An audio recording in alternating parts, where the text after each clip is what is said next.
I mix what I like, what I like, what I like, what I like. Welcome everybody back to another edition of I Mix What I Like, I Mix What I Like.org. Again, I'm Jared Ball, happy to be your host.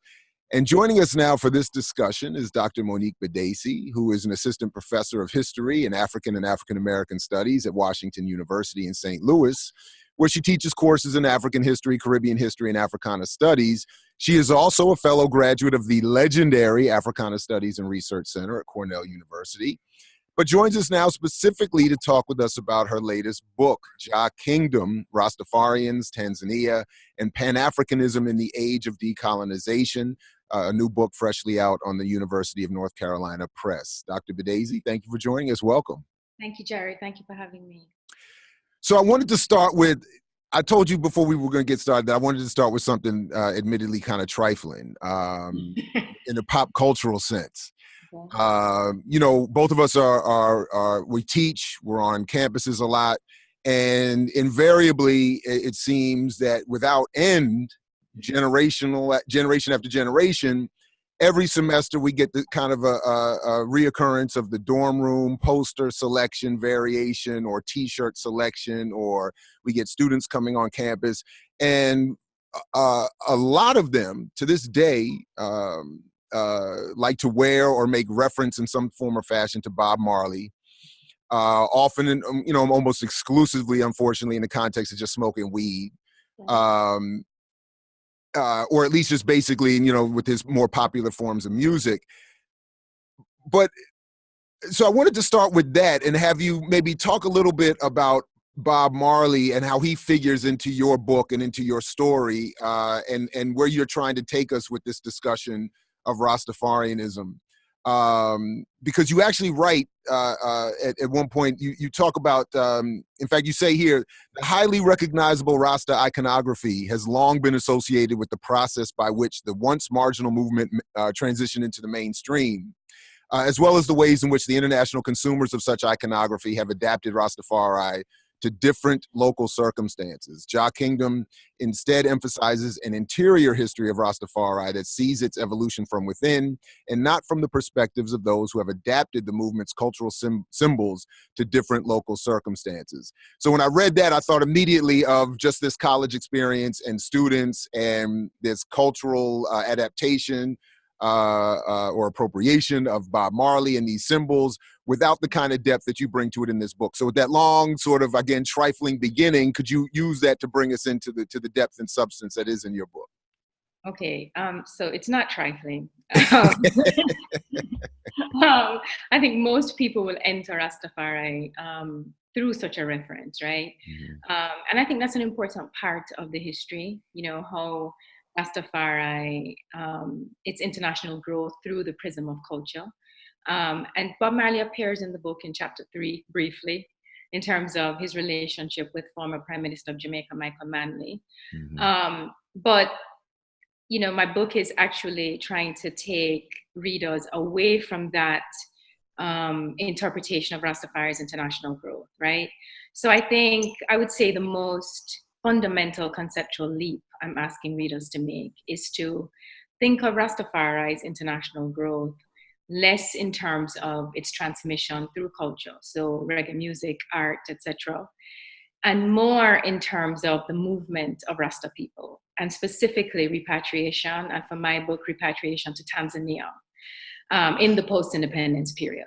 And when we make that shift, then it opens us up to not only the history of how Rastafarians translated their dream of repatriation into a lived reality, but also their continued, ever evolving, but continued connection to Pan-African politics and practice, right? Ideas and practice of Pan-Africanism. So, sort of continuing with that segue of sorts, you write also that the movement that is the Rastafari movement has fallen prey to reductionist and sanitized narratives that strip oppositional movements of their radicalism. Rastafari's dynamic and ever poignant critiques of racism and capitalism throughout the 1970s and beyond have been concealed by the focus on Rastafari's popular culture. The movement has been subjected to the same hegemonic structures that have frozen Martin Luther King Jr. in his I Have a Dream speech, extracted only one love from Bob Marley, and converted Nelson Mandela, the freedom fighter, into Mandela, the lovable voice of reconciliation. So if we could just maybe start from there, and or continue on from there rather, and talk a little bit about some of the things I wanted to specifically ask you about. That is, how does, for instance, Rastafari define Pan-Africanism in the the context of variations of Pan-African definitions? Right. And then specifically, as you talk about where does Tanzania and its particular relationship to Pan-African historical struggle and beyond fit into this discussion? Okay, how did I know that you would pick that passage out? I knew it. Okay, so yeah, I think so as a historian of Africa and the Caribbean, right? I'm always struck by, and of Pan-Africanism, I'm always struck by how we remember certain figures, right? So when we think of Mandela, and I think of Mandela being basically a terrorist in the 60s, how we would define a terrorist now, right? And now all of a sudden he was, I've heard a colleague say a sort of Santa Clausification of Mandela, right? And in fact, he was on the terrorist watch list up until shortly before his death, if I'm not mistaken, like even well into his post-apartheid career. The juxtaposition, right, of, what he represented to the Western world, in the 60s compared to what he became in the 90s and beyond, right? It's just like a fascinating thing to observe. So I think about Rasta in reference to all of those college posters and everything else that you see, right? I think when we focus on culture as the only, I'm not saying culture can't do political work at all, but I think it's a very, very different history if we look, for example, through the prism of Pan-Africanism, right? And we think about Rasta in terms of repatriation. Not only do we get a story of this relationship between Africa and its diaspora, right?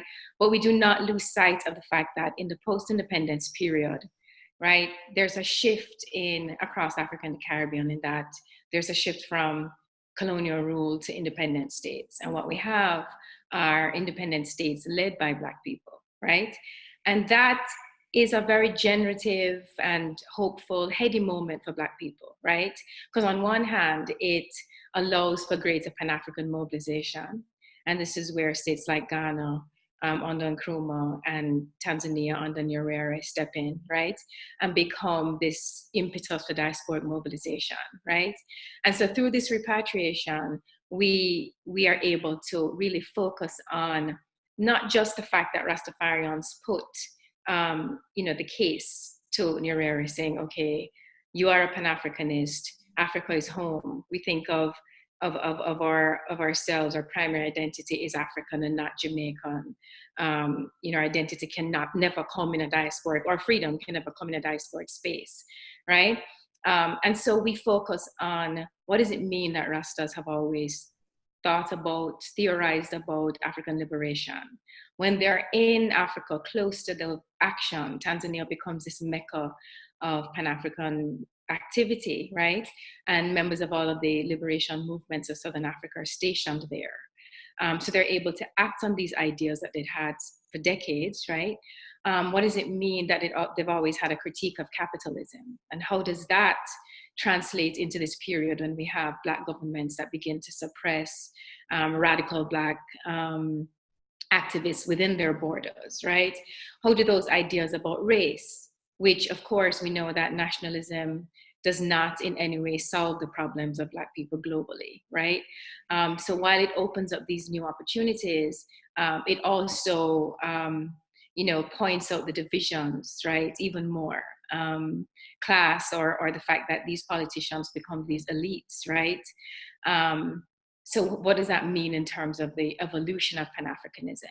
And I'm arguing that through the repatriation, right, we're able to take Rastafari's politics very seriously. What does it mean that they've always tried to champion a life of communalism, that socialism, even communism, has been associated with Rasta for a very long time? What does it mean that they Nyerere's policy of Ujamaa, African socialism, was able to resonate with Rastafarians in a profound way. So Pan-Africanism for Rastafarians in a very basic way, meant that they were of African descent, all African people were connected, right? And that in terms of repatriation, they were committed to a global struggle for liberation of all African people, right?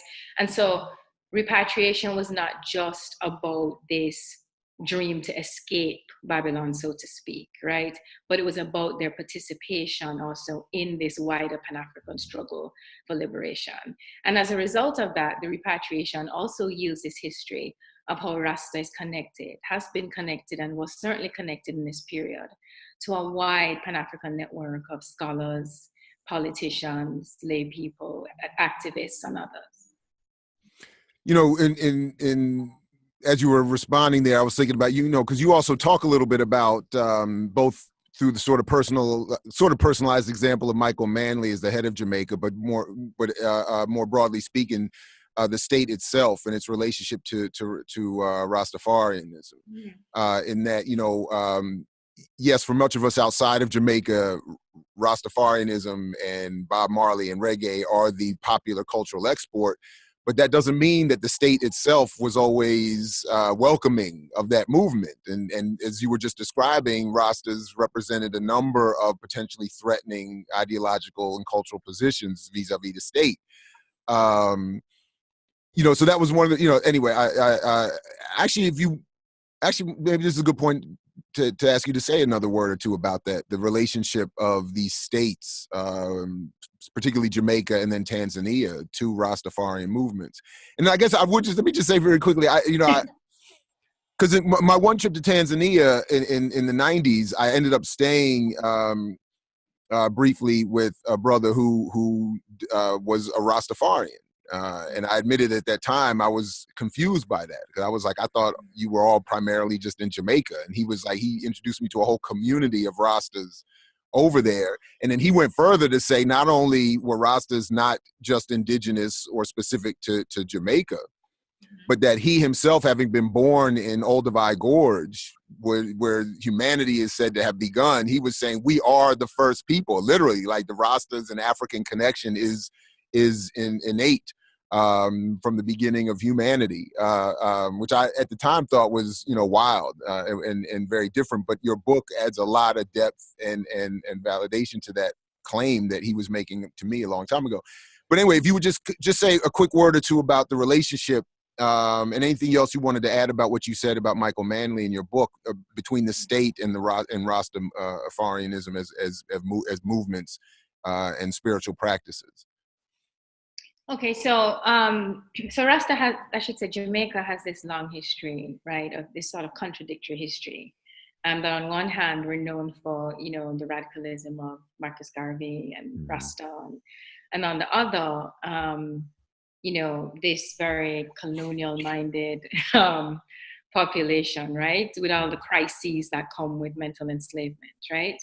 And so a part of the sanitation of the way in which Rasta has been sanitized, I should say, or the history of it, is that because Rasta now is associated with the nation in terms of how we market, tourism, for example, right? That people sometimes miss that Rastas were ostracized in Jamaica for such a long time, and in some ways still today, right? So that Rasta, in terms of trying to repatriate to Africa, of course, that is symbolic in terms of the way that threatened Jamaica as a nation state, right? So I talk about that in the book. But what's really interesting about that is, in my period, I'm talking about Rastafari's desire to repatriate as something that contradicts the rise of the nation state, right? So Pan-Africanism is alive and well, was a part of the experiences of Black folk before colonialism ended, and continued to be a real part of, of the Black radical tradition after the nation state became the symbol of freedom, so to speak, right? And so, but at the same time, these leaders, right, are also engaging Pan-African politics in our period, right? So Michael Manley is this, what we call in Jamaican context, brown, um, meaning not phenotypically black or dark skinned, right? But I don't think he gets, back to the contradictions, I don't think Michael Manley has gotten the credit he deserves for his Pan-African politics, right? And I argue in the book that he's heavily influenced by Rastafari, right? And also, benefits from his wife's position as a Pan-Africanist in her own right, and the fact that she's phenotypically black and dark-skinned, right? So it's very, very complicated. And so he is actually, and did forge all of these really important connections with African freedom fighters, did, offer to send Jamaican troops to help, the liberation movements in Southern Africa, and did suffer for it in a local Jamaican context, right? At the same time, because he wasn't working class and knew that the people would not have necessarily seen him as black, he struggled with that contradiction, right? Struggled with, I suppose, whether or not he fit in. And so you have the juxtaposition of this leader who was actually very, very, or represented a significant shift for the People's National Party, the party that he led. The party his father led was certainly not involved in the type of Pan-African politics that Michael was, right? But the other side of that story is that Michael Manley's own politics was heavily influenced by the politics of Julius Nyerere. And so this is where, the Rastafarian repatriation actually coincides with the Third World as a project, right? And the way in which Pan-Africanism becomes coterminous with this Third World project. So on one hand, it is the impact of these African leaders, right? Who are presenting different versions of African socialism to the world, but are also championing Pan-Africanism and trying to figure out a way to deal with establishing sovereignty in their newly independent states, while also representing Pan-Africanism. It is a very strange and contradictory world in this period, whereby there are these accomplishments, right? And we have these nation states, but at the same time, colonial rule has not ended, or had not ended, in, the former Portuguese colonies like Angola, Mozambique, Guinea-Bissau, South Africa, Namibia, right? And so the struggle continued, right? And so they're trying to balance, a sort of anti-colonial war in a so-called post-colonial period, right? And the repatriation happens within this context, right? So we also get to, it also allows us a window into, okay, so how does race play out in this period as well? And race becomes, even though both Nyerere and Rastafarians recognize race as socially constructed, and recognize that we have to think in large measure beyond race, that race remains crucially important, right? Because white supremacy remains a reality in that period as well. So it's a very complex period. As we move towards, I guess, a last segment here, admittedly, I've done what I'm a major critic of. That is, I started with what I'm considering the pop cultural and trifling and the male, whereas in your book, you start with the grassroots and the female. So I wanted you to talk with us about, if I make sure I'm pronouncing her name correctly, Kisembo Karudi, and how her story, which is central to your book, is central to the story you're trying to tell, or to the history you're trying to expose us to regarding Rastafarianism, Tanzania, Jamaica, and Pan-African history and struggle. Right. So I opened the book with Kisembo Karudi purposely, right? Because I want people to, at the very beginning, imagine Rastafarians as not just men, right, but also women, families, right? And so she becomes a very important part of the story because, even though we have this, long history of scholars grappling with, the extent to which Rastafari is male-centered, how much of it is about scholars not looking for women as opposed to Rasta men themselves, marginalizing women. We have all these debates within the movement, right? And so in a movement that's so diverse, I would say there's obvious male dominance, right? Which has changed over time, obviously. It's not what it was in 1930, no. But at the same time, the group that the specific Rastas, and I at great length explain in the book who I'm talking about, right? Which specific group, how we identify them within this or amid this plurality that is the movement, right? And the historical documents, the primary documents about the Rastafari, about the repatriation, are written by men. And they did not talk about the women or the families more broadly at all, right? And I'm sorry to interrupt, but I did think it was interesting to note that you said both the oral and written traditions were dominated by men, which I as just even in different media, the patriarchy is prevalent. Right, I thought that right, was important to note. Sorry, go ahead, please. And in the case of, and I mean, the men that I spoke to, right, were not all patriarchal, or one in particular, Kisembo's husband, Ras Bupe Karudi. He talked about his struggles and didn't talk about her at all. And when he mentioned his family, it was within the context of the sacrifices he made as, in his words, suffering servant of Jah, right? That, the political work of the repatriation was a male undertaking, right? And that is not unique to Rastafari, of course, right? That many Pan-Africanists men have presented the struggle in very, very male and masculine terms. And so another issue I had is that the other women refused to speak. And I talk about this in the introduction, right? So I do not represent or present Kisembo's story as a story that represents all Rastafarian women, or even all Rasta women who went to Tanzania. But I do talk a lot about the fact that her story disrupts the narrative of her husband's account, right? And forces us to think about not only the contributions of Rastafari women to repatriation, but to the political commitments of Rasta more broadly. And also the role of families, that intersection between this political work and the very, very personal histories of love and relationships and family. In large measure, she, not only supported, the family financially, right? But had to deal with, her husband's neglect in some areas, right? And she also cautions against, thinking about that as a Rasta thing. Explaining that for her, she thought her husband became extreme, right? So in that way, she offers a very different prism through which to we can analyze Rastafari and repatriation.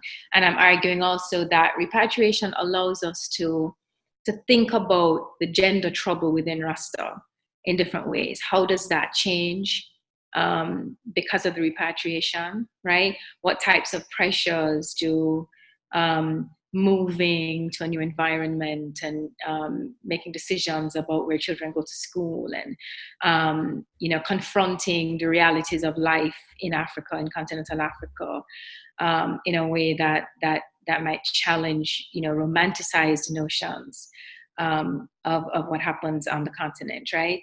And so it is a history that, if we think about Rasta's international growth through repatriation, then we get to see gender, nation, socialism, all of those issues with which Rasta has been engaged, right? Are evolve. We can see how they evolve in a different milieu and within Africa in particular. Well, I was trying to pull this up here because now with the digital world, the only way I can hold up a copy of the book is to do it this way with the Kindle. But I want to encourage people again, if they haven't already been by this very I think enlightening and inspiring conversation, to check out this new book, Jah Kingdom, Rastafarians, Tanzania, and Pan-Africanism in the Age of Decolonization by Dr. Monique Bedasse, who has been joining us here at I Mix What I Like. And I thank you very much for doing so. I really appreciated the conversation. Thank you so much, Jared. Always a pleasure to talk to you. And to the rest of you who are joining us, thank you for joining us as well. And as always, as Fred Hampton used to say, to you we say peace if you're willing to fight for it. So peace, everybody, and we'll catch you in the whirlwind. I mix what I like, what I like, what I like, what I like.